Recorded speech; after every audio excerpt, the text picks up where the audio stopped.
guest in this second segment is Ron Beacom, the manager of MCTV and Library Communications at the Grace A. Dow Memorial Library. Ron, welcome back to Community Focus. Thank you, John. Now, Ron, given your imminent retirement, could you share some of your thoughts on public access television, and perhaps starting with a brief history? Brief history of public access television. Let's see if I can boil it down. Well, in the late 70s, early 80s, up to that point, cable television was pretty much just offered in communities that had a difficult time pulling in a signal because of mountainous areas, things like that.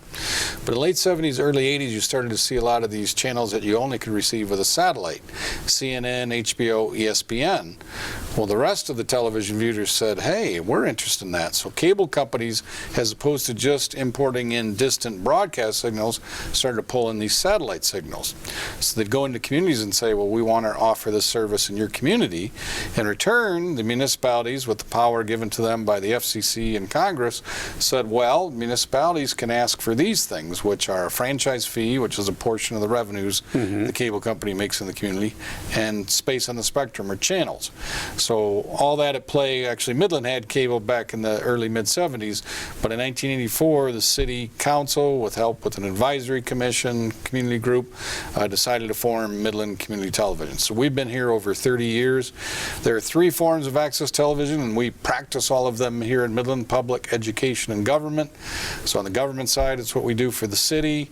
On the educational side, the Midland Public Schools lead the charge with support from us. And on the public side, it's essentially a First Amendment free speech forum.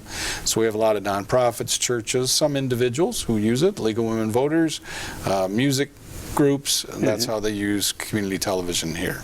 So what's your response when folks ask about the importance of public access television? Well, a talking point we developed when we celebrated our 25th anniversary several years ago is we contribute to a sense of community. When you hit all those channels, when you're watching Charter, now AT&T Universe, when you hit all those channels, these channels are Midland. You know, the news channels out of Flint and Saginaw do some coverage of Midland things, but when you hit our channels, you see Midland content. So we add to a sense of community here.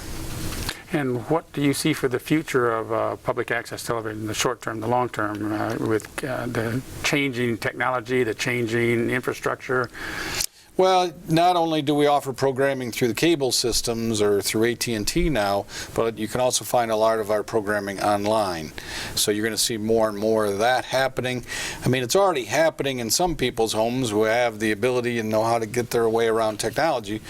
But eventually we're all going to have a big monitor, or our wall's going to be a big monitor, and whether it's computer or TV or whatever, it's all going to come through that.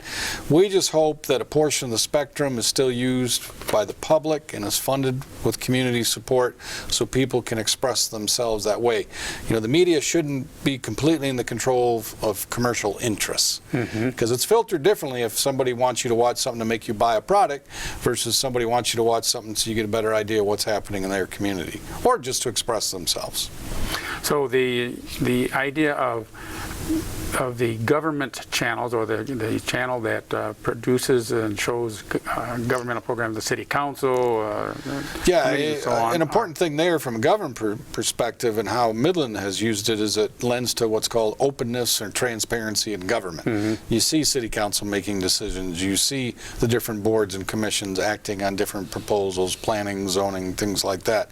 So you get a better idea of what's happening in your local government, and bottom line, we are all the government. You know, we elect people, people get appointed to do things for us, but it's our job to monitor what they do. So with our channels, you get a better idea of what the City of Midland does. And the county also submits the county board meetings, and then the schools do school board meetings. So you get a better idea of what's happening with your tax dollars.